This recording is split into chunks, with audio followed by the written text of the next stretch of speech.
Button. So let's wait for the stream to fire up all across the fruited plains of the internet. And then we can go ahead and get started. Let's make sure it's warmed up on YouTube and on Facebook and on some of these other platforms. Sometimes it takes just a few minutes. Looks like we're warming up over here on YouTube. Let me press that button, make sure that we are good to go. One more double check over here for a couple of the other platforms. I know it's taking a little bit longer now, but I got to make sure that we're live and ready and rocking and rolling, and it looks like we are. So let's go ahead and get started. Hello, my friends, and welcome back to yet another episode of Watching the Watchers Live. My name is Robert Gruler. I am a criminal defense attorney here at the R&R Law Group in the always beautiful and sunny Scottsdale, Arizona, where my team and I, over the course of many years, have represented thousands of good people facing criminal charges. And throughout our time in practice, we have seen a lot of problems with our justice system. I'm talking about misconduct involving the police. We have prosecutors behaving poorly. We've got judges not particularly interested in a little thing called justice, and it all starts with the politicians, the people at the top, the ones who write the rules and pass the laws that they expect you and me to follow, but sometimes have a little bit of difficulty doing so themselves. That's why we started this show called Watching the Watchers, so that together with your help, we can shine that big, beautiful spotlight of accountability and transparency down upon our system with the hope of finding justice. And we're grateful that you are here and with us today. It's only Tuesday, and we've got a lot of news to get to. As we recall, Tuesdays, we got to compress the show a little bit, so we're going to get moving quickly. But we are going to talk about the big news of the day. Governor Andrew Cuomo, of course, resigned from office. That's going to be effective in 2 weeks. And that's everything that everybody's talking about today. That's kind of the biggest news of the day. So we're going to talk about it. We've got reaction from President Joe Biden. We've got a rewind video from some of the Hollywood celebrities out there that we're going to take a look at. And then we're going to just spike the football in the first segment here. So we're going to get that out of the way quickly and then move into something that is important, which is the case involving a gentleman by the name of George Tanios. Now, he was a January 6th defendant. Just won an appeal from the U.S. Court of Appeals. This is, of course, out of the D.C. D.C. District Courts. This went up to the D.C. Circuit Court. Good Lord.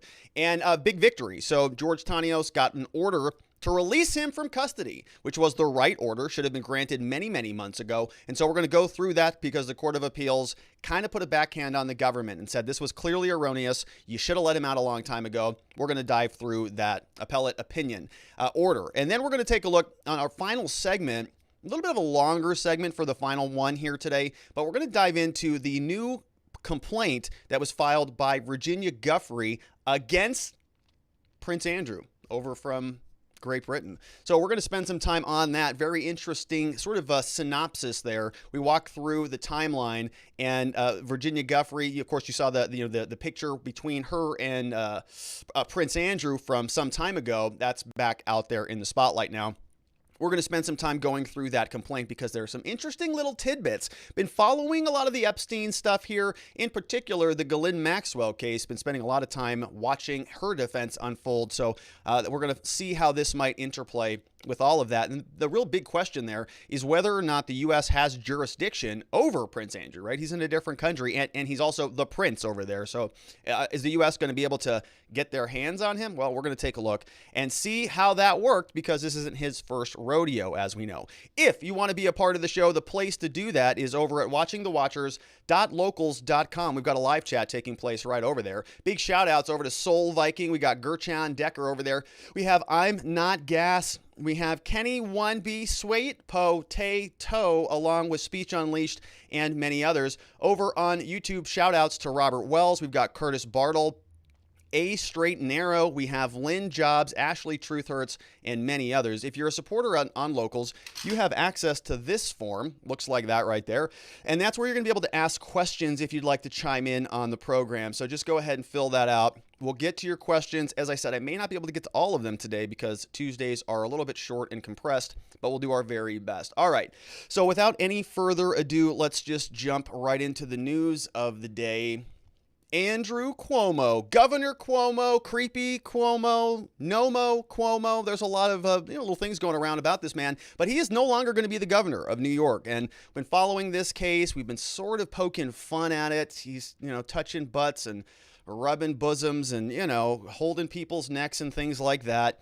And that turned out to be sort of the biggest crime of the century. Now, I know that in 2021, that's sort of the thing right now, right? If there's anything that is morally offensive towards a protected class like females or we're not going to get into it there, but you get my point here. That is like the crime of the century. Meanwhile, Andrew Cuomo allegedly murdered a couple thousand old people by sending the COVID patients back into nursing home centers, and we kind of just all forgot about that. So but he touched a butt sometime somewhere for some lady a long time ago, and so we're all gonna stop and pause ourselves and I guess dive into it. Here it is. Now, this was actually an interesting little unfolding today, because the way that this started is his attorney or his counsel or whoever this person is came out here before he spoke and was sort of, we're going to fight this, quite frankly. And I was listening to her and I was like, yeah, I agree with everything you're saying here. She came out and she said, oh, well, how about, actually, I disagreed with this, but she said, we believe all women, but we also believe all men. And I'm thinking, wait a minute, that's not right. That's not fair at all. If you're accusing somebody of a crime, this is still the United States of America. The accused still enjoys the presumption of innocence. It's on the burden of the accuser and the state to prove their case in a court of law. So she came out and said, well, I believe all women, but I also believe all men. And I'm like, no, I don't believe all women at all, right? If they are bringing the claim, they've got to prove it. We don't just default towards their perspective. Oh, I guess if you said it, then he's guilty. Because if I believe you, then I have to presume that he's guilty. Doesn't work that way. Hollywood and a lot of people in the media were patting themselves on the back for this believe all women thing, but it was sort of the about face of what our entire justice system was built on. So anyways, this woman comes back out here and she's sort of trying to talk Governor Cuomo out of the whole thing. And it didn't really go well. Here was one clip from her this morning. Says, well, look, you can say what you want about Cuomo, but, he didn't mean to grope her. He touched the logo on her shirt, which was her energy company logo, as he was greeting her. The governor did not mean to grope her. And certainly there were pictures from this event. Those pictures haven't been provided to me, and they were not part of the Attorney General's report. He touched the logo. Yeah, okay, so we've got it right now. She's actually right, and I actually agree with this. I'm not real sure what criminal evidence they have here. We know Letitia James came out with her book report of 100 and whatever pages, which she's very good at. She writes a lot of book reports for her government job, and it was okay. Right? These are 12 different allegations from a bunch of different women and non-named people over 3, 4, 5 years ago, and it's all coming to light now. And a lot of it, we went through the whole complaint. We went through the whole document. It's like, well, touching and offensive this and offensive that, but nobody thought to bring charges or report it 2 or 3 years ago. Now it's all coming to light. All right, so we are now going to watch a bizarre thing happen here. So Cuomo's attorney comes out and says, there's basically no criminal line here that the government is going to be able to prove because I didn't get that information. This is all a misunderstanding. I didn't get any information about it. And she's right. I think on a criminal level, it's hard for the government to prove a criminal case beyond a reasonable doubt, at least in one man's opinion from what I have seen here. Now, we're going to get into this and see what Andrew Cuomo, what the future looks like for him, because there are charges that are still being kicked around and investigated. But that's a different standard. We're talking about the criminal standard versus the political standard. And the political standard is really whatever you want it to be, right? There is no presumption of innocence. It's sort of whatever way the political headwinds are going. And so something happened and Cuomo came out and then he comes out in his press conference and he's like, I'm a fighter. I'm a fighter. I'm a fighter. I'm a fighter. But I'm also resigning. So we got 2 clips. Here is the first one where he's, coming out with that New York spirit, telling us that he's going to continue to fight. You know me. I'm a New Yorker, born and bred. I am a fighter.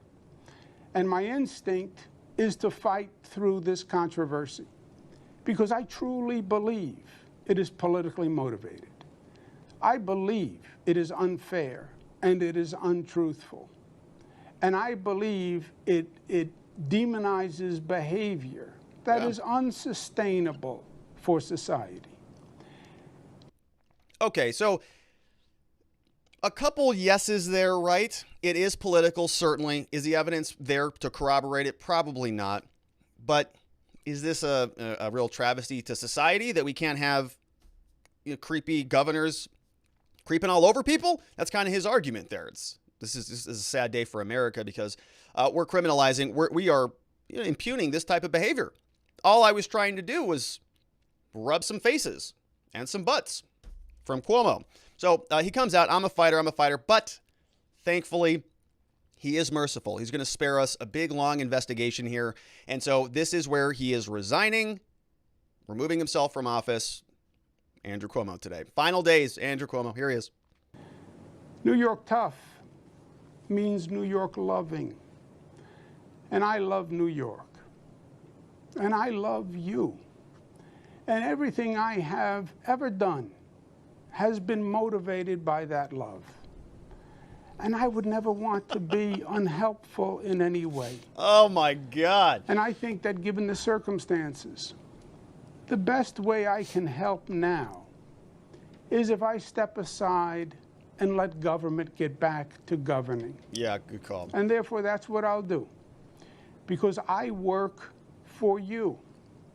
And doing the right thing is doing the right thing for you. Because as we say, it's not about me, it's about we.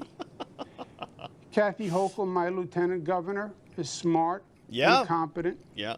This transition must be seamless. Mm-hmm. We have a lot going on. I'm very worried about the Delta variant. Yeah, there it is. Very worried about the Delta variant. So he pivots right into the Delta variant. And so, it's so painful to watch it. You have this guy, I love you, America. I love you. And it's not me, it's we. I'm Governor Andrew Cuomo, New York, signing off here. We're fighters over here. And so,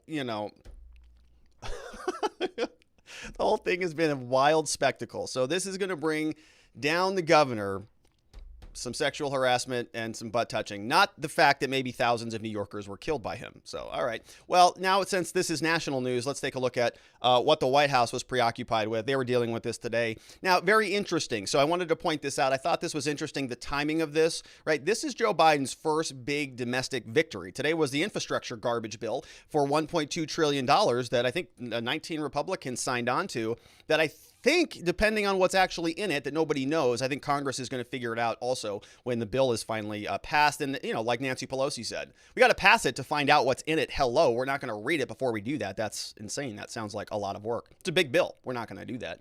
So once it does get passed, then we'll know what's in it. But we got some issues in this thing with crypto, with a lot of the cryptocurrencies, kind of smashing that down with taxation and different regulatory provisions. We also have different provisions like it's going to require all new cars to for some reason, test whether you are consuming alcohol or whether you have alcohol in the air. Don't really know the specifics on that either. But it's essentially sort of the government is, exercising its infrastructure tentacles into different facets of your life, right? What used to be your car is now kind of the government's car. It kind of pings home over there to make sure that you're okay to drive and all of that stuff, even though it's not illegal to consume alcohol and drive a vehicle, right? That in and of itself is not illegal, at least in Arizona and many other states, right? It's impairment. It's being over the legal limit that is a problem. But who knows what the federal government wants to say about that if they just come out and say, well, this is our new standards here. You're now dangerous. This is now medical misinformation, or this is now something that might cause an insurrection to happen. Well, we're just going to turn that off because you're a danger to society. So we're seeing how this is all unfolding.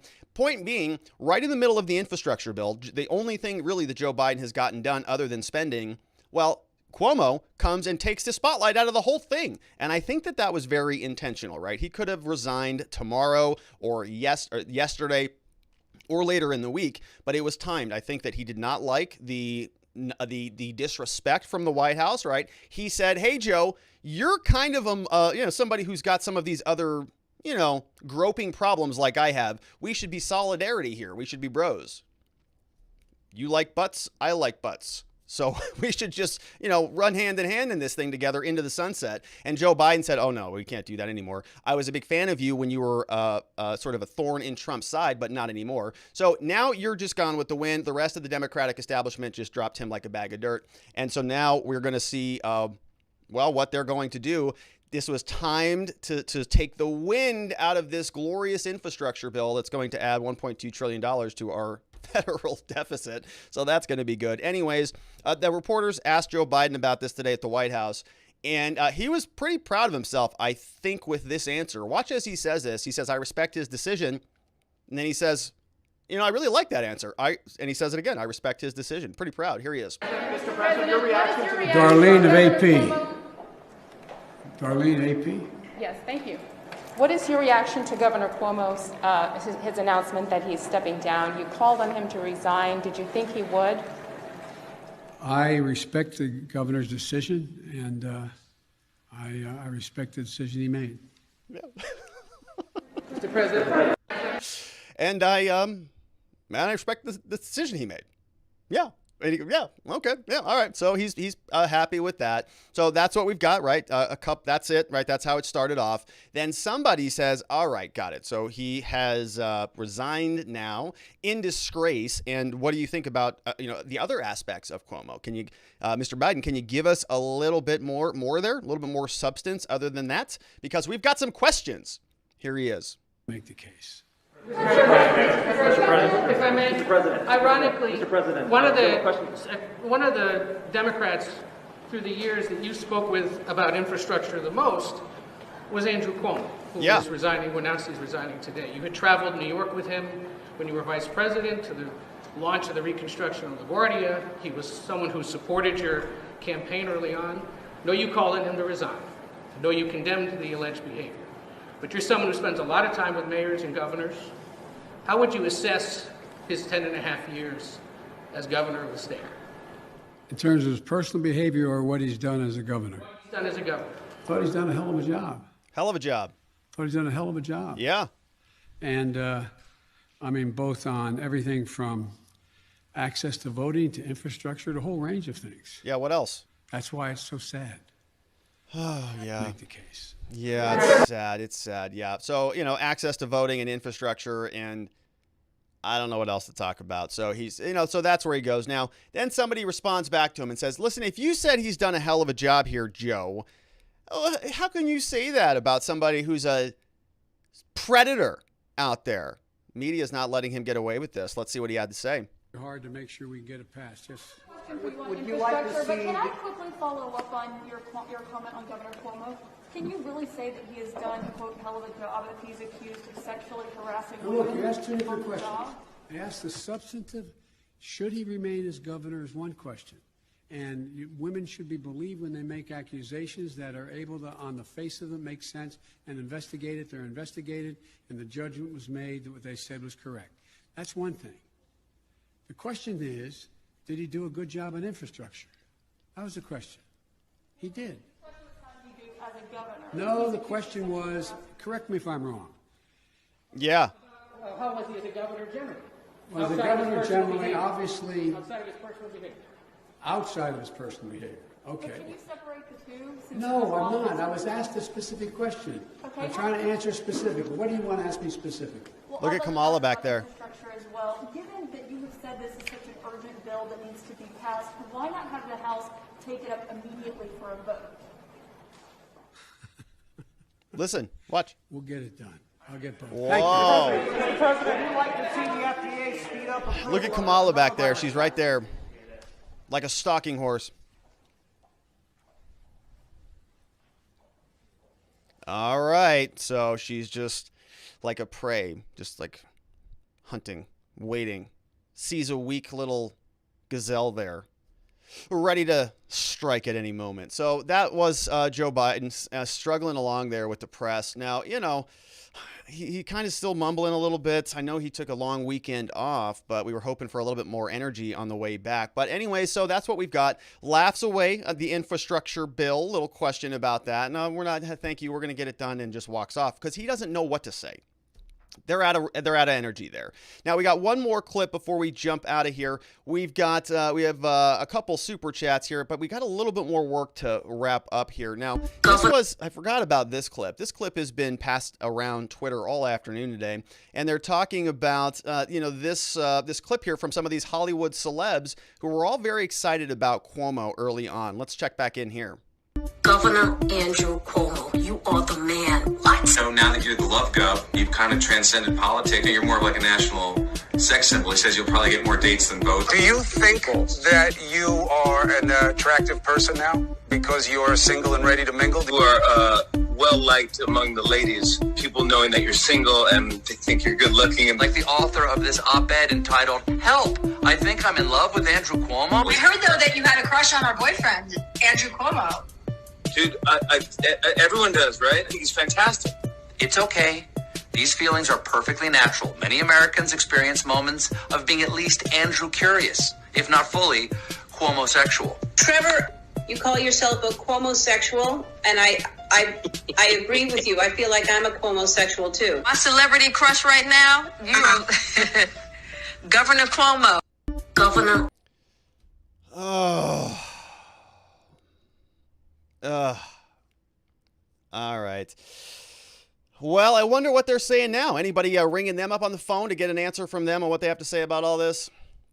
All right, who's stepping in to replace him? We've got Kathy Hochul, who is posting here on Twitter, says, "I agree with Governor Cuomo's decision to step down. It is the right thing to do and in the best interest of New Yorkers. As someone who has served at all levels of government and is next in line of succession, I am prepared to lead as New York State's 57th governor, which I believe is the first female governor in history over there in New York." So, breaking glass ceilings, we get one man who was, basically molesting a bunch of women, and then we just, get rid of him and then put his second in command up there who happens to be a woman. So that's sort of perfect. It's almost poetic in a way. Very nice. Now, is Cuomo out of hot water now? Who knows? We'll see. Probably. I'm not sure that these criminal charges are going to stick, but we'll see, right? If the gears of justice are mad at you, well, they're going to go after you.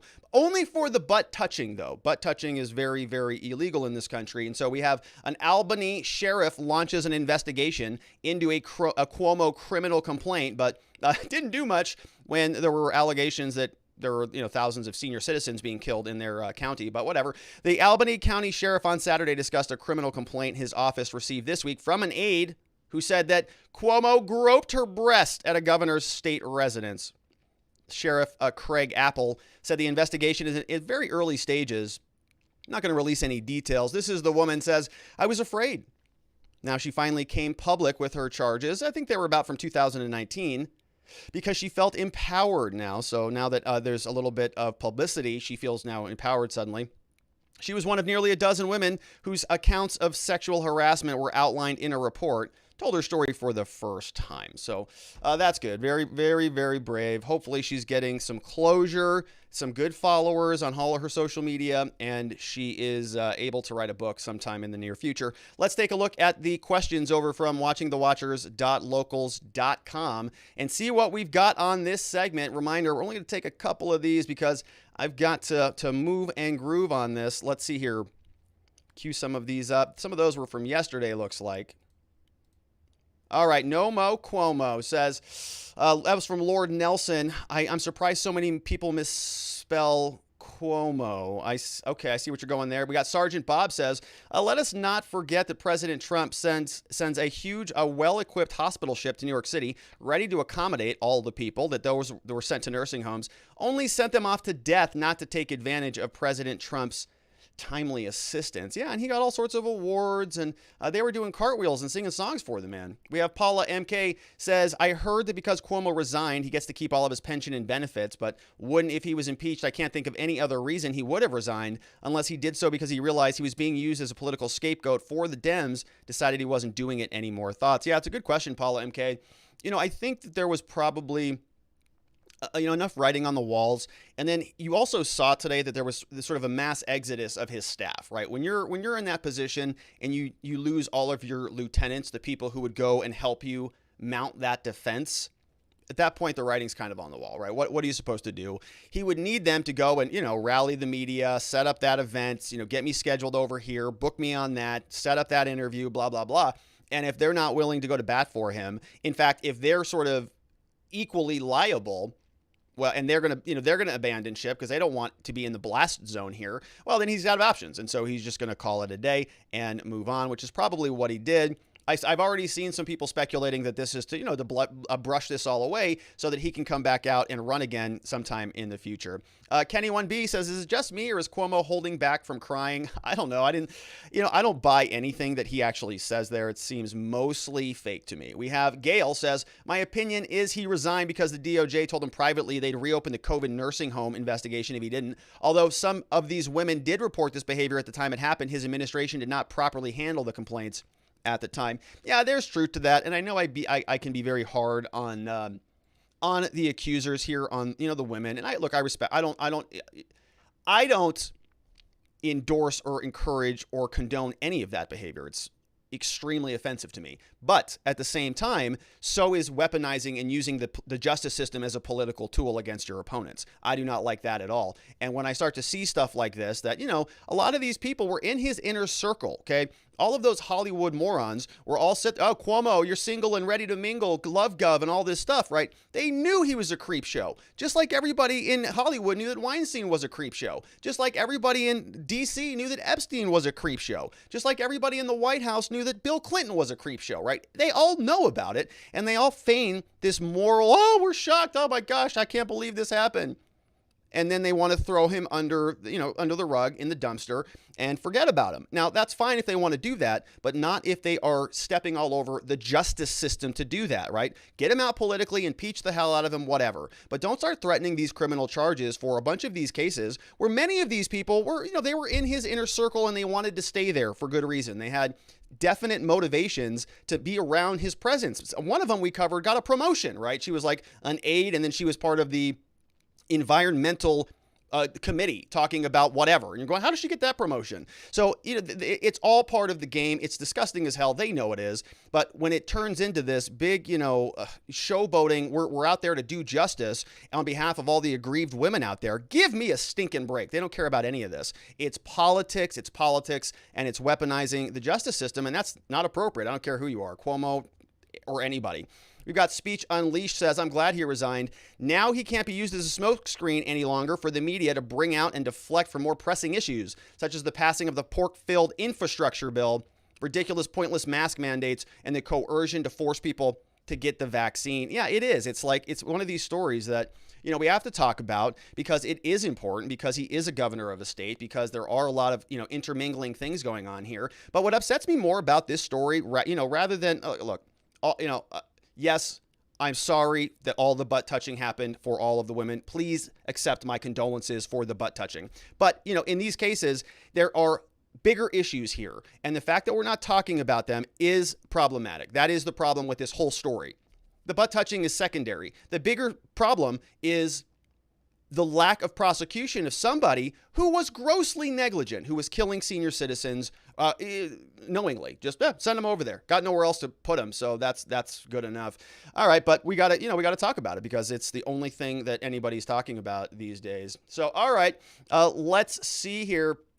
Let's go. Let's take a quick look at some super chats because we are almost at that half hour mark. Let's see what we've got. We've got Hydro X says they always knew who Cuomo was, but this will be used to weaponize and used to say how evil men are, and the patriarchy needs to be dismantled. Yeah, we've seen a lot of that language, and I think AOC was even talking about that, right? She thought after she was about to get attacked and murdered there in the Capitol building that there may have also been some, other types of sexual improprieties or assaults taking place there. And of course, what did she blame for that? White supremacy and the patriarchy. So you can it's like a bingo card. It's like, oh, bingo, I've got, supremacy, white supremacy. Oh, got that one too. Yeah. We have Kareem165 says, good afternoon, Rob. Do you think this will strengthen or weaken the Me Too accusations and also people falsely accused of rape or sexual assault? I'm not sure that this will, but I think that the slow sort of, roll of this, the continuation of these types of allegations and these types of charges, people are just going to say, like me, what are you talking about? This, okay. So, if you're going to make a mountain out of a molehill, right? That's fine. You can do that. It's politics. Have fun all day long. But when this crosses over into the criminal courts and we start, using the DOJ, the AG's office for any of these different states to go after your political opponents, and don't think that isn't this, right? Letitia James is the attorney general there. Who wants to bet that her name is out there as a candidate for governor the next time? She just took out one of her opponents, and that's not appropriate.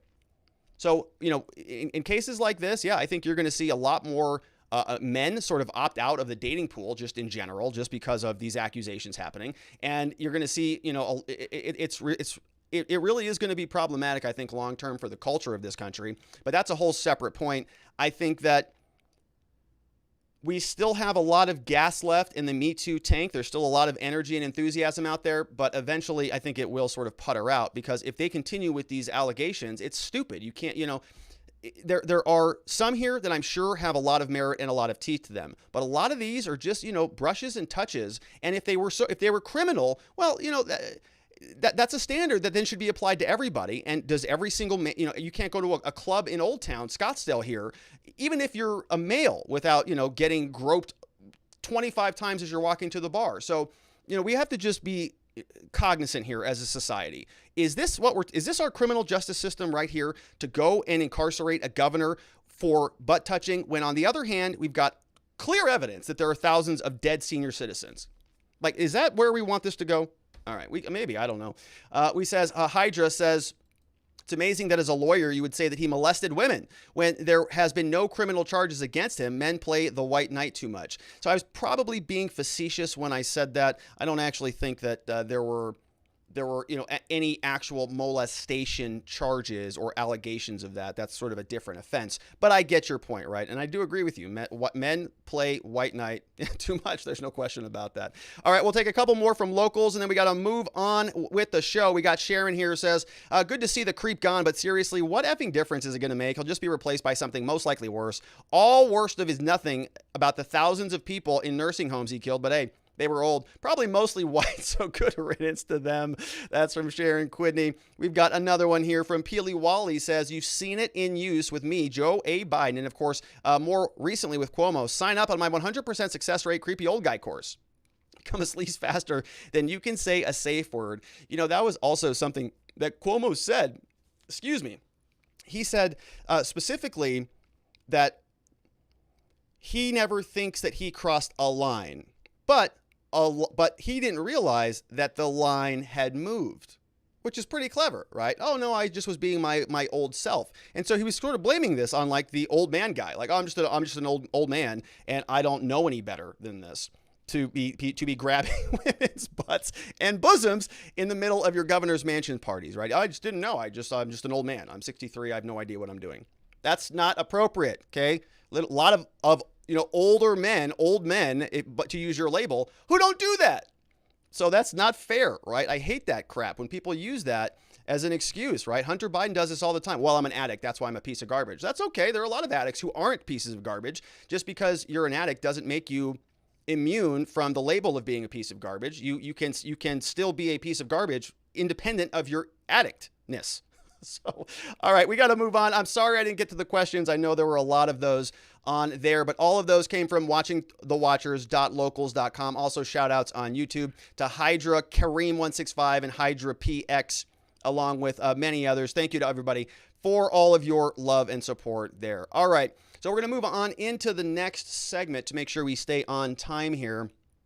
George Tanios is a January 6th defendant that we've talked about a lot here on the channel. You may remember that a few months ago, 3 months ago, we talked about it. These were the Capitol Hill cases. We have George Tanios and Julianne Cotter. These are also Capitol Hill cases. And if you remember, these were two gentlemen who were there at the event, and there was allegations that they were involved with bear spray, right? We're going to get into this, what happened, but they brought bear spray over to the scene at the Capitol. This is sort of what it looked like on the outside of the building. This is a clip from the original complaint, and you can see here it says the tipsters that turned these two gentlemen in was from a Facebook page that belonged to an individual named George Tanios. They confirmed that he was wearing this clothing, blah, blah, blah. So we see him in this surveillance footage here, figure 7, and this is a scene from some video footage that was there as well. And we're not going to get into it, right? I can't really play any of that stuff here on YouTube because they don't like it, and they 18 plus your channel, and then you got to delete the video, so it's a problem. So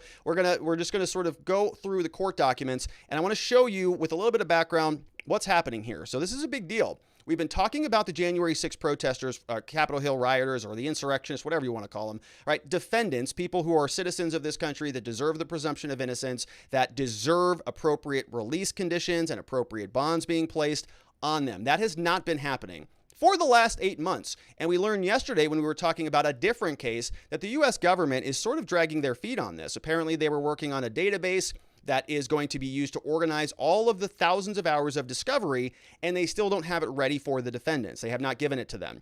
Big problem. If you're a defendant, if you're somebody being charged with a crime, you kind of need to know what the evidence is against you so you can prepare your defense. Otherwise, you're flying blind. And so this becomes doubly problematic if at the same time that they're not giving you the evidence that you need to protect yourself, to do your defense, which is your constitutional right to have that provided to you. While they are doing that, they are delaying the cases, and they are holding all of this over your head, and they're not letting you out of custody while all that's happening. And they keep coming back to the court and saying, we need more time. We need a continuance. We need a continuance. Never mind your right to a speedy trial or any of your other due process rights. They have the obligation to provide the evidence. They're not doing it. And they're demanding more time in the interests of justice. And so I've been screaming on this channel for a long time about how offensive this is to justice in this country. And I don't care what the defendant is. I don't care if this was happening to any BLM protesters or Antifa protesters or Derek Chauvin. I don't care what it is. It's inappropriate for this to be happening and for the judges to be rubber stamping this. And in this case, George Tanios was arrested and held in custody and tried to get out multiple times. And a district court judge from the DC circuit came out and said many times, you're too dangerous. We cannot let you out on repeated occasions. So Tanios and his lawyer appealed this up to the U.S. Court of Appeals for the DC circuit, and the Court of Appeals came back and said, Tanios, you are right. They should have never kept you in custody for those reasons. It was clearly erroneous. It was problematic.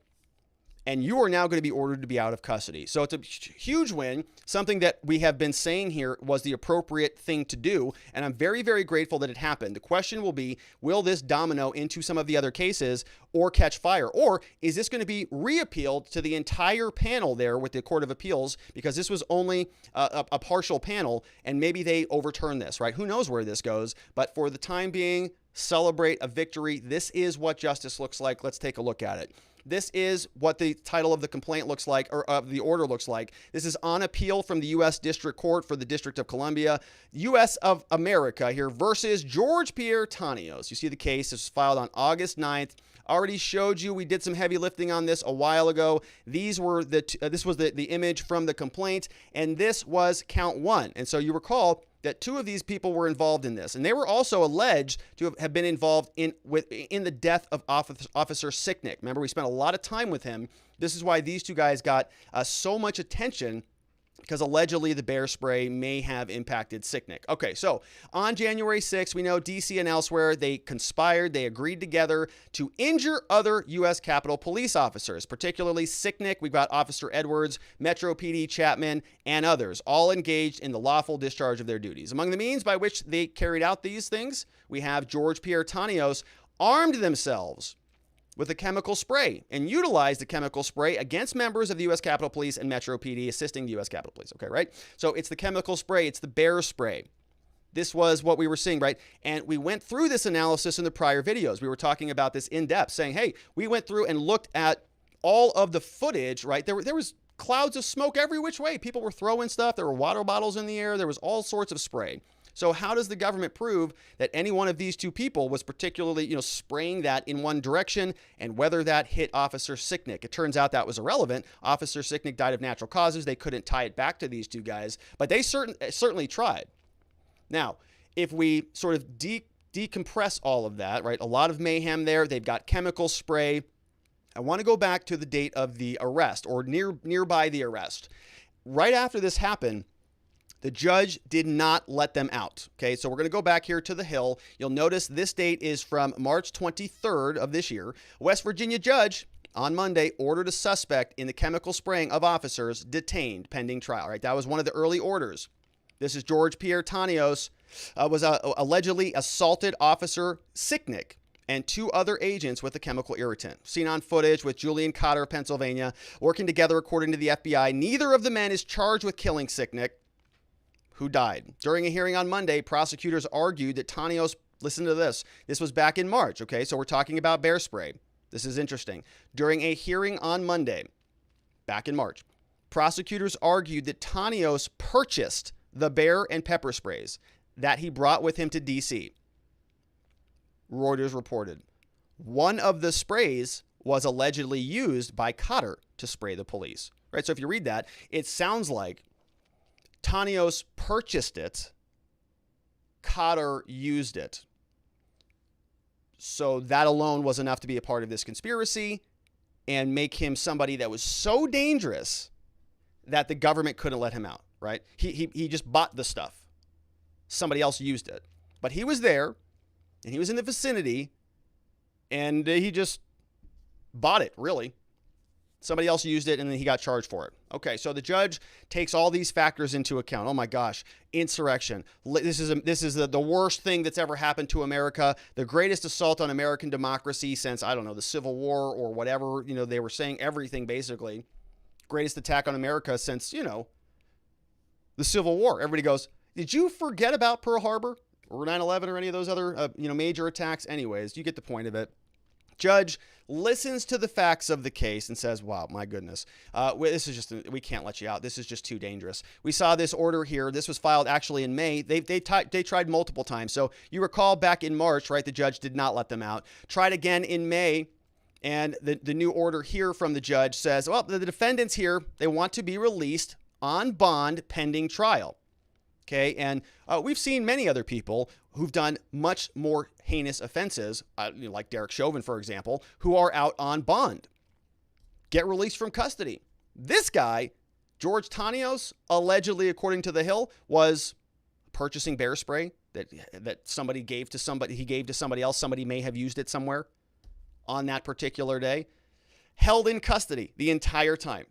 Too dangerous. Government comes back out in May, can't do it. Government opposes both motions, this is the U.S. Attorney's Office. This is your government. This is Merrick Garland under Joe Biden.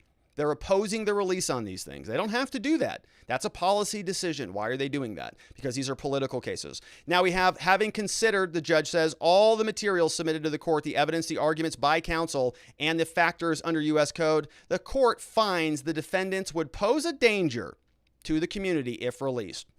Court also finds that no condition, no combination of conditions of release would reasonably assure the safety of the community. For these reasons, this is now denied. The defendants is denied, and so they're going to sit in custody and rot away, continuing on indefinitely. And so the judge says, well, there's no way we can let you out because there's nothing that we can possibly do to protect the community. Now, if you're not familiar with criminal law, you might say, well, he was an insurrectionist. You know, he was out there and we don't want him roaming the countryside with his credit card, buying bear spray and then giving it to somebody so that they might use it. Maybe. That's too much of a risk. We don't want to live in that society. Do you want to live in that society, folks? I sure don't. So the government said, well, there's nothing we can do. We can't put an ankle monitor on him. We can't define him to home detention. We can't make sure that he checks in with a pretrial services person. We can't have him call a certain number multiple times a day. We can't put GPS tracking, on him or prohibit him from going to certain places. None of that might work.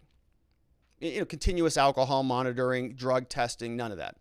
All of it is insufficient to make this man safe enough to release. He's so dangerous that we can't even release him because he's got a credit card and maybe some bear spray. But, Derek Chauvin, no problem. You're out on your own, right? Any of the cops who shoot and kill somebody, they're on bond immediately. No problem at all. As are many people who do other heinous offenses.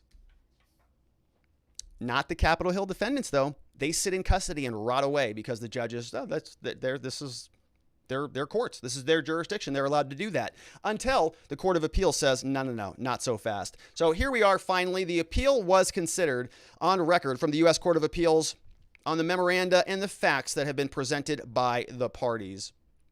It says here, ordered and adjudged that the district courts may order that we just read, this order right here, be reversed and the case remanded for the district court to order the appellate's pretrial release subject to the appropriate conditions, including what should have been granted in the first place, home detention and electronic monitoring. On the record, we conclude that the district court clearly erred in determining that no condition or combination of conditions of release would reasonably assure the safety of community. Okay, so let's just pause on that for a minute. It's a beautiful paragraph. We don't get many that are that beautiful on this show here, but we conclude that they clearly erred, not even close, by saying that no condition or combinations would reasonably assure the safety of the community. He is now going to be released. They're going to put him on home detention, which is appropriate, and electronic monitoring, very appropriate. All right.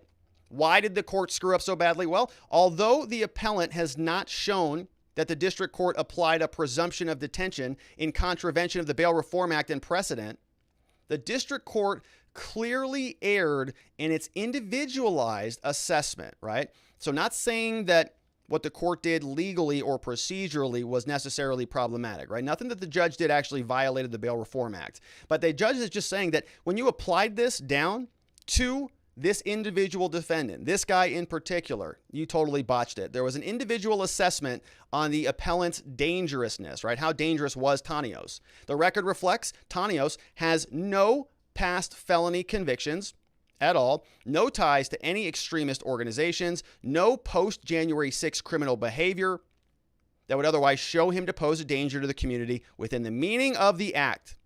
So, send it back. It's got to go back down. We have a case law here that says that this was a case where it remanded pretrial detention orders where the district court did not demonstrate that it could adequately consider whether they present an articulable threat to the community in light of the absence of a record of evidence that they were committing violence or had been involved in planning or coordinating events in future. Okay, so disposition's not going to be published. The clerk is directed to hold issuance of this because there's going to be a timely petition for a rehearing, probably.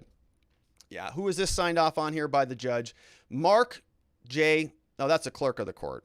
And who signed off on? Oh, it's pure curiam opinion. Okay, so that was the opinion from the Court of Appeals. And that's good news, right? The court came out and said, listen, DC, when you went through your individual analysis here, when you determined and sort of went through the factors and you tried to apply those to Tanios, no felony record at all. Not a danger to the community. He was arrested several weeks after, if not months after January 6th, had no post-January 6th criminality, had nothing that he was doing, being involved with any of these mysterious, militia groups that everybody from Biden's administration keeps running their mouths about. It's somebody who is just an average person, a regular guy who happened to be there, apparently bought some bear spray at some point in time. Somebody else sprayed it. He sat in custody from, I believe it was March to yesterday, unlawfully, clearly erroneously, because the DC courts are prosecuting people politically. It's offensive. We have here the minute entry now. This is from the district court. So this is going to be going back down to their court. They're scheduled for another court date on September 8th, as we can see here. So it looks like it was scheduled for a status conference, so we don't really know what that's going to be about, but that will be coming up. All right, let's take a look at some questions coming in from watchingthewatchers.locals.com. And I saw a couple super chats come in as well, so we'll take that going as well. Oh, look who's here. Who stopped by? We've got Uncivil Law in the house. He's over on YouTube. Uncivil Law and I did a show. I think we did a stream on your channel. It's good to see you on Civil Law. We should reconnect at some point in time. Thanks for being here. Thanks for the super chat. I'll have to swing by and return the favor. We had another one over here from watchingthewatchers.locals.com. Let's see where this is. We have, wait, I got to get queued up because I forgot. We got to skip some of these questions from the last segment. So it's going to take a minute. We're just going to, a lot of the no-mo Cuomo questions. I know. All right, here's George Tanios. We've got Thunder7 starts us off, says, sorry, Rob, can't get too excited about this one. One prisoner out of 400 wins in court while the other 400 suffer in solitary, not given bail. I think there will be suicides soon as they lose hope of justice. I hope not, Thunder7. That sounds terrible. I understand your perspective on this, okay? I totally get that. But that's what you need. You need one. You just need one. You got to break the dam a little bit. And then, the first domino falls into the next domino. You build this snowball. You start rolling the snowball down the mountain. Now you've got a precedent. Now you've got precedent, right? Especially if there is a rehearing and the full panel comes back out and says, no. Okay, this is how this is working, little DC judges. So if this does now become precedent for all of the other cases, then all of the other defendants can take a look at this and say, well, wait a minute, what happened over here to Tanios? The Court of Appeals released him. I am also a defendant who has no prior record, no felony convictions. I also am not part of any of these militia groups. I'm also somebody that didn't have any propensity for violence after January 6th and have no indication that I'm a violent or dangerous person. Judge. So of those 400 people, how many of them do you think fall into that category? I'm guessing a lot of them do, a significant amount of them. And so they would be able to now use that as precedent, get their own attorneys and say, hey, hello, there's pretty good law that just happened over there. What do you think about filing something similar in my case? And actually the DOJ may just make a decision and sort of respond to that, right? If they feel like they are losing this battle and the full panel might come back and issue an order that might apply to more cases, they may just on their own voluntarily go ahead and start changing policies. So it's a first crack in the dam.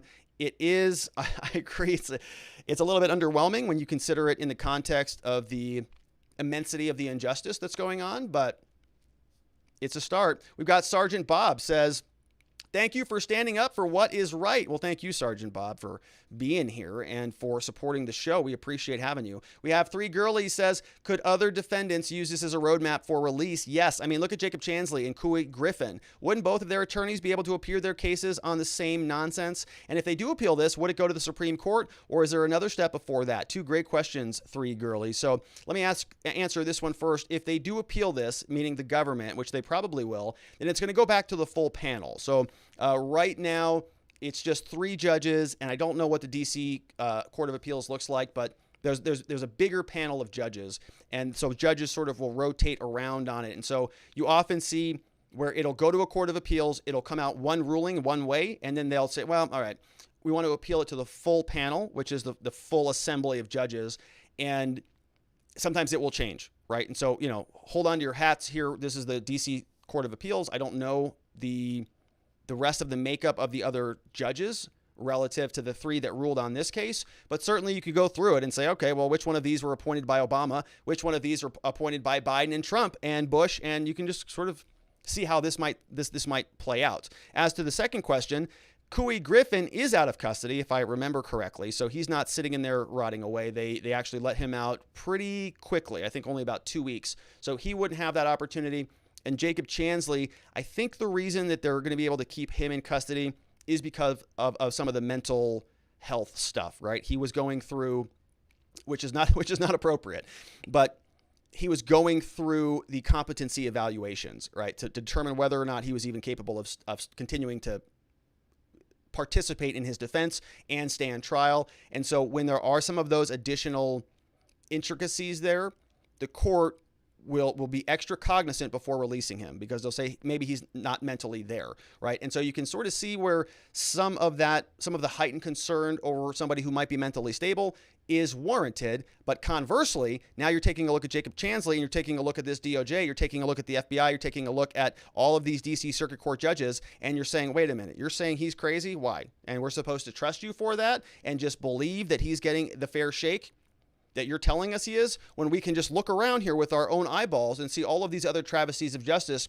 taking place on a daily. So no, we don't actually trust you on that. You might say he's mentally incompetent, but my understanding is he's got a pretty decent attorney. We actually did review some of his attorney's background here on this channel, and I don't have anything bad to say about that attorney, right? So I think that it is Very important to consider these things on a case-by-case, individualized basis. Great questions. I am taking a lot of time on these, though. We've got, here is another one. No Name says, they've put these January 6 people in political prison, like North Korea or Russia might do. I'm with you, Rob. This makes my blood boil. It does. It really makes my blood boil. All right, we've got I'm Not Gas says bear spray surprisingly is less severe than pepper spray. It's designed to project a longer distance, but not as burning because bears' noses are much more sensitive, and it doesn't need to be. So watch the media pearl clutch around bear spray when it's a much less than lethal option. Interesting. I did not know that. But that makes sense to me. We have another one here from... I don't know what that one is, so we'll just gloss over that. We've got Want to Know says, Rob, read this first. Read first. Isn't...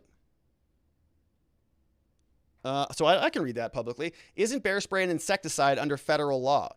I don't know. I don't know that. Most district attorneys file charges wrong. It's using an insecticide is an assault under federal law. So I'm not sure what they were charged with, but I think that there was... the allegations were physical touching, which may be from the actual molecules in whatever it is. So it doesn't matter what it is. It matters that there was a physical act of a molecule leaving something, a projectile that landed on you. That's the assault, not what this was, not what the molecule was. I think is probably how they have it structured. We have Speech Unleashed. Can lawyers use this for their clients? They're ruling yes. I absolutely think that they can. We have Screw the DOJ is in the house, says, if they can't prosecute 500 defendants in 8 months, and in one case the prosecutors use a Photoshop picture of a naked black man on a Capitol portrait, how could I believe this is not a political prosecution? Robert Barnes is correct. The rule of law is a myth. Laws are created, enforced, and interpreted by people, and the rule of law is a myth used for legitimacy purposes. Yeah, there's... We're not going to open that can of worms. Maybe that sounds like an interesting show topic for maybe Barnes and I can get together and talk that. We got Three Girlie says, one of my fellow security officers and I were involved in a bar shooting in 2013. I had sprayed OC due to the crowd control. We had pushed several fights out of the bar.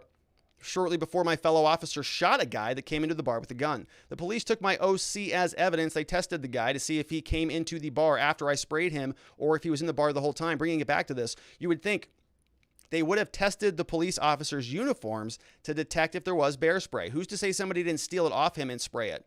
Wouldn't they have to prove he intended the other guy to use the bear spray? Yeah, right. There's all sorts of just physical problems with this, right? There's all sorts of possibilities where it's hard to, like a punch, right? You can see that it's got a starting point and an ending point. You've got physical damage that's left as a result. With bear spray or other projectiles, especially in a riot scenario where everybody's spraying everything, there's madness, there's mayhem. The police themselves are spraying stuff. Okay, so and we saw that when we went through this case the first time around. People spraying multiple different directions all over. People throwing stuff and stuff exploding in the air. So it was madness. So how, as a matter of law, do you connect the allegation that bear spray left one person's projectile, hit somebody else, and tie that back to a particular defendant? I think it's a difficult task for the prosecutors. We have SDNY is corrupt is here, says, what the January 6th rioter did was stupid, doesn't justify the treatment. Personally, I'd give them a small fine. The idea that judges are objective is a joke. Okay, yes, it's corruption everywhere is, I think, a pretty good summation of that. I saw Uncivil Law there with the super chat, and I think that is it on that segment. So I think we're just going to leave it there. Thank you, everybody, for all of the love and support there. Great questions from watchingthewatchers.locals.com. All right, and we've got one more segment for the day. Got to wrap up here quickly and on time, so let's make sure that we get to this. All right. Prince Andrew now facing a new lawsuit involving one of Epstein's accusers. Her name is Virginia Giuffre. You may know this woman. She was very involved in the Netflix documentary that covered a lot of this stuff. We've talked about her here on this channel in the context of the Ghislaine Maxwell case. We spent some time really trying to unravel what was going on with Jeffrey Epstein, who was involved in the federal government. There were layers of cover-ups that just sort of have been kind of all over the media for decades now. And so we're still seeing the fallout from this entire case. And we're going to dig through the actual it's not a criminal complaint, it's a civil complaint filed out of the Southern District of New York that was been filed by Virginia Giuffre against Prince Andrew, the Duke of York, over from England. And so let's start off here with the headline before we dive into the meat and potatoes of the complaint. Starting off from Reuters over here, saying that he is sued. Prince Andrew, you can see down here, is sued by Jeffrey Epstein's accuser over sexual abuse. Okay, so when we go through this, you're going to see this word used a lot. I'm just going to call it SA or CSA if it involves children, just because we're going to see a lot of it, right? So rather than saying it over and over, we're just going to say SA or CSA, right? Britain's Prince Andrew was sued in New York by a woman who alleged that he SA and battered her 2 decades ago. She was only 17 years old. Giuffre says that she was trafficked for sex by the late financier Jeffrey Epstein. She sued civilly Andrew, Queen Elizabeth's second son, and then of course a spokesman over for Prince Andrew declined to comment. So this is the complaint. We can see it right here. Filed August 9th, 15 pages. We're not going to go through the whole thing, but there are some juicy meatballs here that we gotta take a look at. So this is Virginia Giuffre suing Prince Andrew, Duke of York. Legal name, Andrew Albert Christian Edward. Kind of a lot of first names there, isn't it? 4 of them. That's a lot. This is a complaint. And let's get familiar with the parties. We already know these people, but this is Prince Andrew, Duke of York, member of the British royal family, 3rd child and 2nd son of Queen Elizabeth II. And Prince Philip, Duke of Edinburgh, he's the 9th line of succession to the British throne. So I'm not real familiar with the British monarchy or royalty, but there you go. Over here we got Virginia Giuffre over here, and so she was the advocate of justice for sex trafficking victims, given the fact that she was involved in this. And this is the image that is in the complaint itself. So let's take a look at who is filing this. This guy's name is David Boys. You can see that he signed off on here on the lawsuit from Boys, Schiller, Flexner, LLP. You can see this guy is not just kind of a minor lawyer. Okay, this is somebody he's got some gravitas behind him, let's say. David has been selected as one of the 100 most influential people in the world by Time magazine in 2010, right? That's a pretty big deal.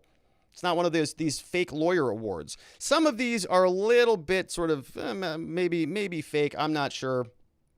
You know, these look pretty good. Best lawyers in America. Like that one might be kind of okay. Like who cares about that one? But Time magazine, that's a pretty big deal. Also, Global International Litigator of the Year. Pretty good stuff there. Litigator of the Year by the American Lawyer. Lawyer of the Year by National Law Journal twice. Okay, so right, been practicing for a long time. It's got a lot of heft. This is not like the lawsuit that we covered on yesterday's show, where I think they wrote that one in crayon, as somebody from YouTube or Locals said.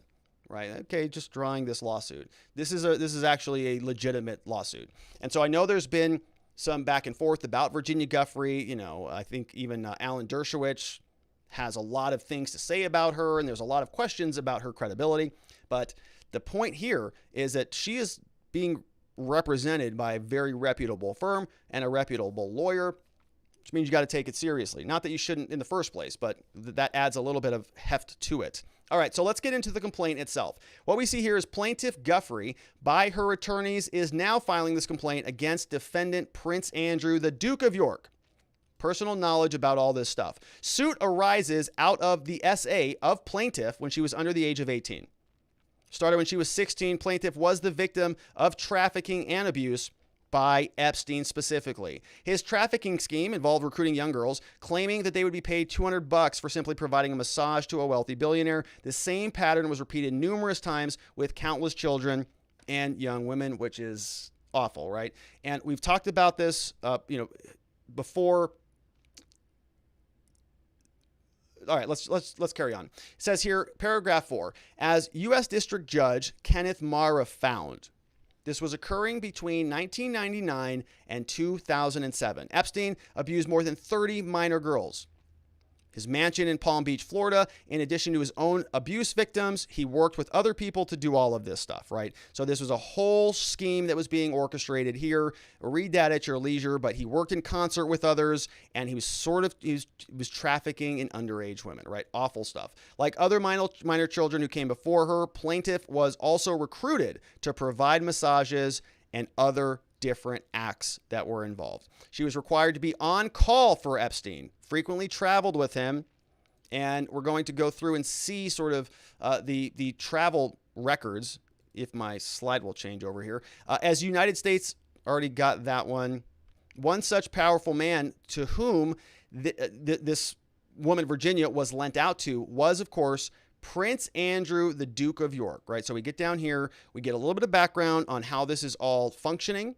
And then one of the people that Virginia Giuffre was lent out to is what it says, was Prince Andrew, according to this allegation. So why? Prince Andrew, close friend of Ghislaine Maxwell, the British socialite who spent years overseeing and managing his network, actively recruited the girls, including the plaintiff, right? Talked a lot about her. She is also facing criminal charges, also out of the Southern District of New York, right? We've talked about her case many times here. She is still sitting in custody and sort of fighting over every single shred of discovery and every single allegation. She's even making allegations against the prison guards and against the warden and people in her detention facility, all still being unraveled. According to Prince Andrew, he met Epstein through Maxwell in 1999. Became a frequent guest at Epstein's various homes around the world, including New York City, where he abused the plaintiff when she was a minor.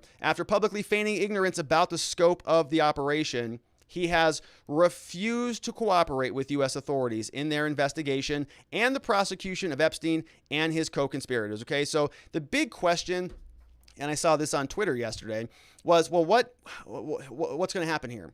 What is Andrew going to do now that she's filed a lawsuit against him? Well, one possible thing that you can do is just not cooperate at all, as you can see happen here, right? The U.S. authorities have been asking for help. He's feigning ignorance about the scope of the operation, and he has refused to cooperate. So how do you make somebody in a different country who happens to be the president, or the prince, who is in a pretty powerful position in a pretty prestigious family, cooperate with an average everyday citizen who's filing a complaint? Kind of a difficult thing to do. Prince Andrew now, the complaint says, committed SA and battery upon the plaintiff when she was 17 years old. He's responsible for battery and the intentional infliction of emotional distress, which are both common law claims. She has been severely and had lasting damage. All right, this is filed timely. There's no statute of limitations problem, is what they're saying. This happened when she was under the age of 18. So what they're talking about there is what's called a statute of limitations, which means you have to bring your claim within a certain period of time, right? You just can't get injured by somebody and then say, well, I'm going to sue you in 25 years. They want you to sue them soon so that you have evidence right now. And so that if your injury heals or you get injured again or whatever, that's documented. You want to recover now versus delay it down the road. There are incentives to suing timely. What they're saying here, no, she was underage, so there's no questions about any of that here. All right, so this is stuff that I normally will skip in these segments, but let's take a closer look at this, because normally we would spend time and we'd just say the parties. Plaintiff Giuffre is an individual of state of Colorado, and you'd say, hey, Plaintiff Rob is a citizen of Arizona.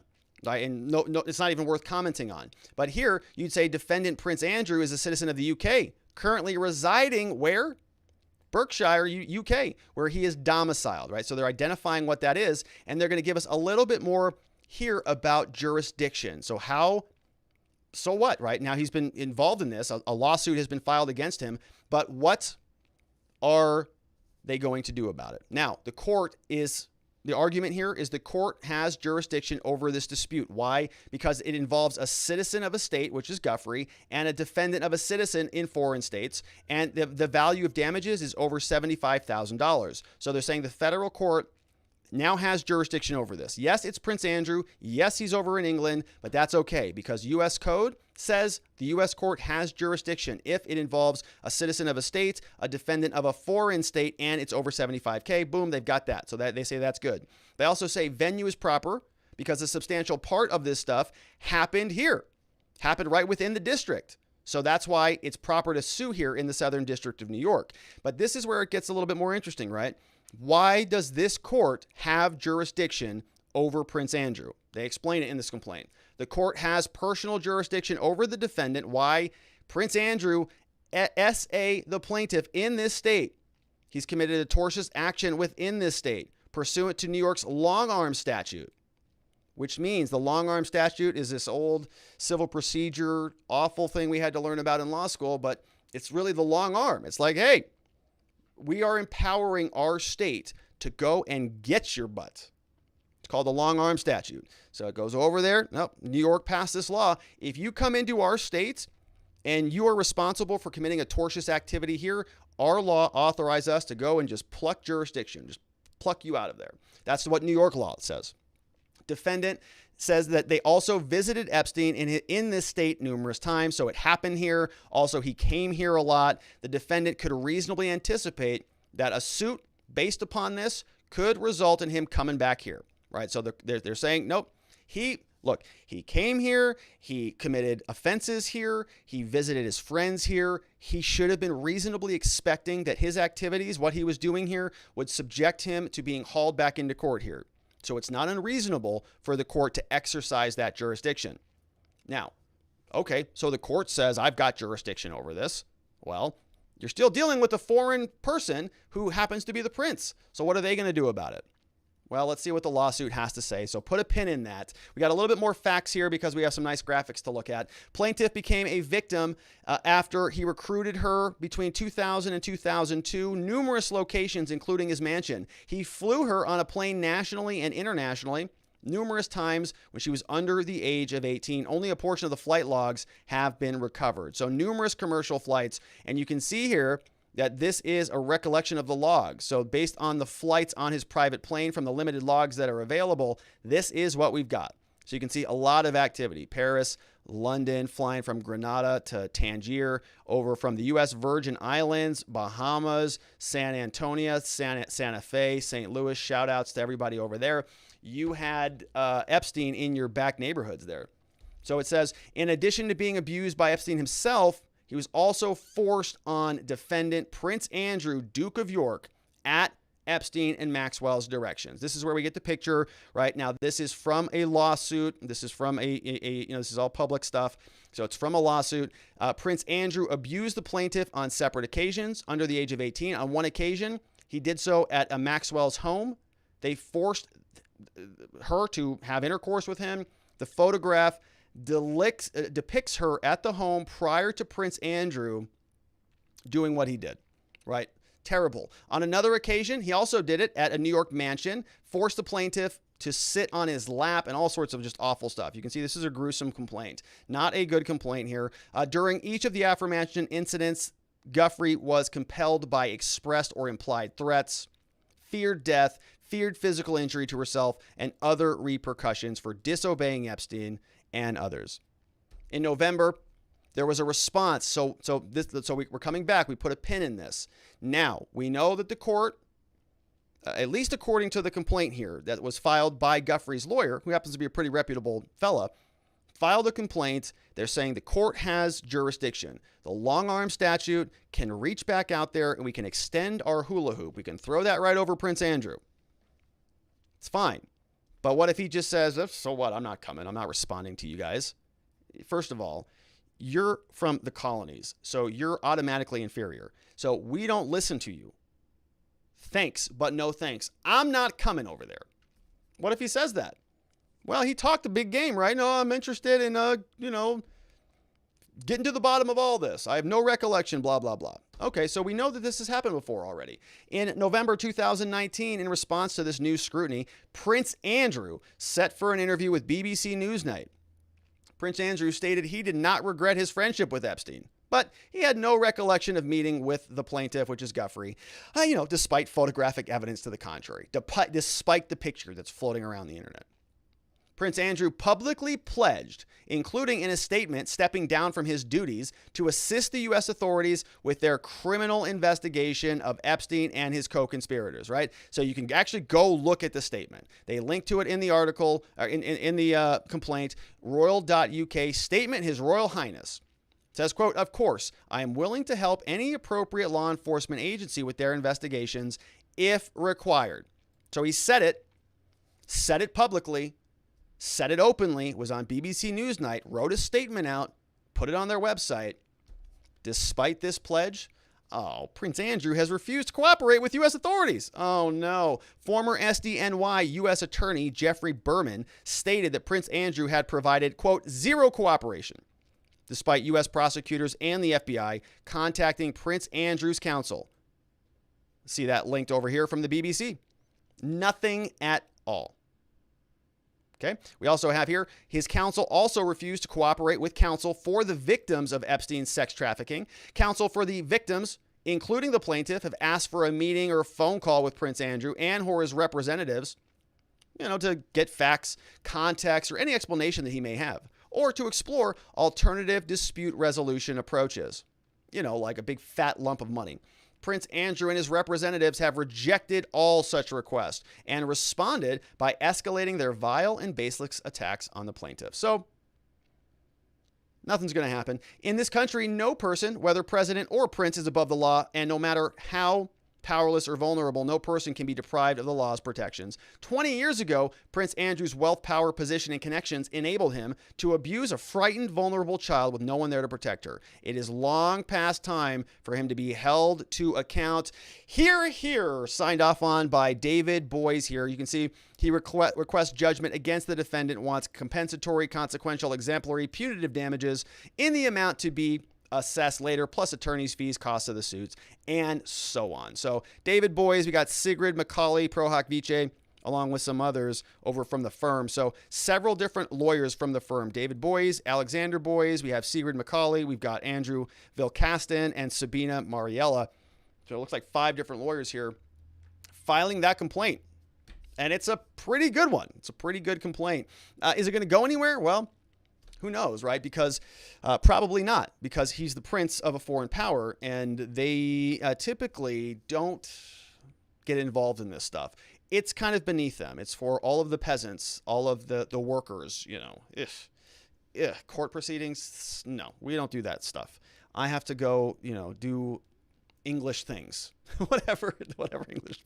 I've never been to England. I would love to go. I don't mean to insult anybody who's watching from England, but I don't know what's going on with this prince. Not good. Would be good if he was held accountable, but it would be good if our politicians were held accountable too. So I guess we're on the same side of this coin. It's them versus the rest of us. We're all just trying to make do. So you've got it over there, just like we do. We're in good company. All right. So let's take a look at some questions over from watchingthewatchers.locals.com before we wrap up out of here on the day. Let's see what we've got. We've got a couple questions I got to float through here. We have here, Gerchon says, can the USA ask England to deliver Creepy Andrew when he is convicted? You've got Creepy Andrew. We got Creepy Cuomo. We got Creepy Andrew. They're just everywhere. We have Epstein did not kill himself is here, which is accurate. It's an accurate statement. It's somebody's name, but it's also an accurate statement. It says, how do you sue a foreign prince? And remember the time Kevin Spacey accuser all getting Epstein. What to bet the Epstein accuser getting Epstein? Also, why is the case in SDNY? Would the accuser get screwed because SDNY is corrupt and only benefit powerful people? There are a lot of good points to be made there. A lot of cases out of SDNY, no question. John Delar is here, says, I don't believe this Epstein accuser. She is totally shady and an opportunist. Obviously, this is an opportunity of a lifetime. Epstein was a creep, but she wasn't exactly Shirley Temple. When Alan Dershowitz came out against her, I knew she was totally lying, and I don't feel for her. So, it's funny. I actually kind of thought the same thing.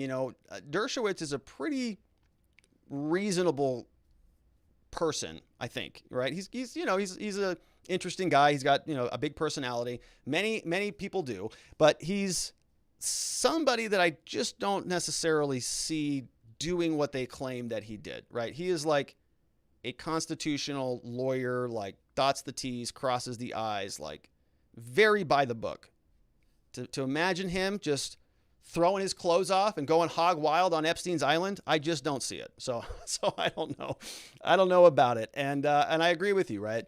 I'm always questionable with these stories. You might notice a little bit of contradiction here. Hey, Rob, well, you're not really believing the Andrew Cuomo, accusers, but over here, you're kind of, having fun with this one. And it's like, look, folks, these are two totally different allegations, aren't they? One is somebody got their butt touched, and this is like sex trafficking around the globe. So it's a whole different whole different ballgame. But yeah. There's some questions. There are a lot of curious things going on. We've got TOS Forever says, is Cuomo involved in the Prince Andrew case? Probably along with Hunter Biden as well. They just have a little, it's like the Sopranos over there. We have this coming over from Question says, wasn't Epstein's island on the Virgin Islands or something? He owns his own island. Can he just make his own age of consent on his own island? I don't know how that works. I think the U.S. Virgin Islands are part of the U.S., their territories or something like that. I don't actually know what the jurisdiction is, but certainly I don't think that you can traffic in children from other countries into your island. I don't believe that's lawful. That's not my legal advice. I don't know. Can't imagine that it is. And nor should it be. We have Want to Know says, so diplomatic immunity doesn't apply to a royal? Well, I think it does. So I'm not a lawyer on international affairs. I think diplomatic immunity applies when you're doing your diplomatic duties, right? When you're there on official duties.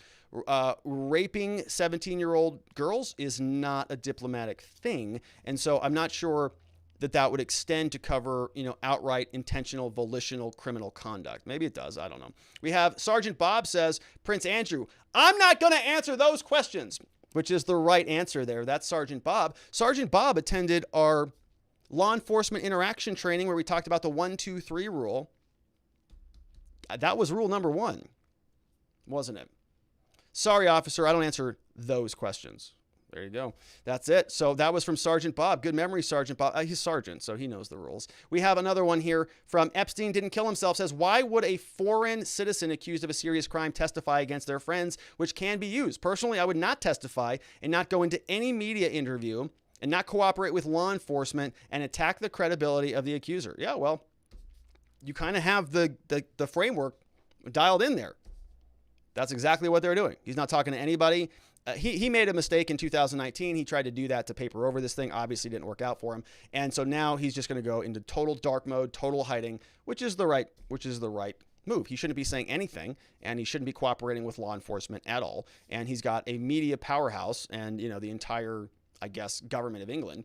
So yeah, certainly he can really put pressure to bear on her. It's not appropriate to do that, but he's going to do it because that's what they do. We have our last one over here says, from Thunder 7, and we got some super chats. We're definitely going to make sure we get to those. We've got from Thunder 7 says, Virginia was a trafficked slave. Please don't insult her by siding with men who took advantage.